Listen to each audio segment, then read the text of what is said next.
You're a mean one, Mr. Grinch. You really are a heel.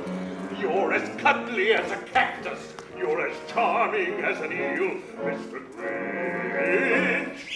You're a bad banana with a greasy like peel. When the show moved to New York, I was, thrilled to be doing it here and doing it, in New York City, which is where I live, and, in a larger venue for a larger audience.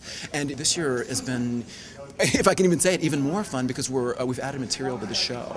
Once opening night comes, that's the show, and you're running it.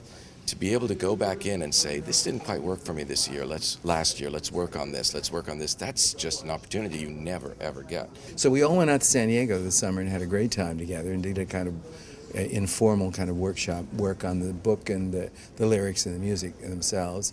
And now we're adding this new special touches here, and we're excited. I think it's better than ever, I really do. I think people who saw it last year and come back this year, and I've already gotten emails from a lot of people who are doing that, I think what they'll think is, wow, that's even better than I remembered it. It's a great Christmas story. It's a story about someone who doesn't understand what Christmas or giving or whatever the holiday season is about, and learns that through love and giving of people who do understand that. So that's really great. Kids responded to it because it's because they were seeing Dr. Seuss for the first time.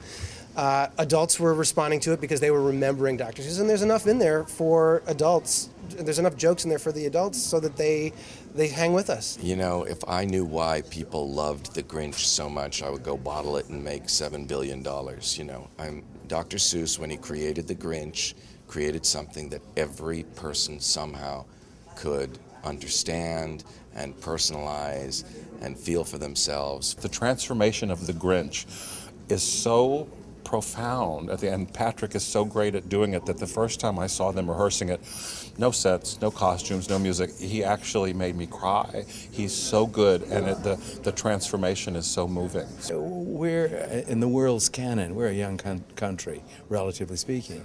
And for years, when we celebrate Christmas, basically, we've had to look at Charles Dickens' Christmas Carol as seeing the appropriate thing. But this is America's Christmas story.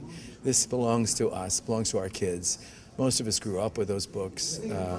It's really in the DNA, if you want to know the truth. It's ours. It's American. It's a story of American optimism. It's a great story of optimism vanquishing over cynicism, which, I'm sorry, is sorely needed right now. Last year, the response was so overwhelming.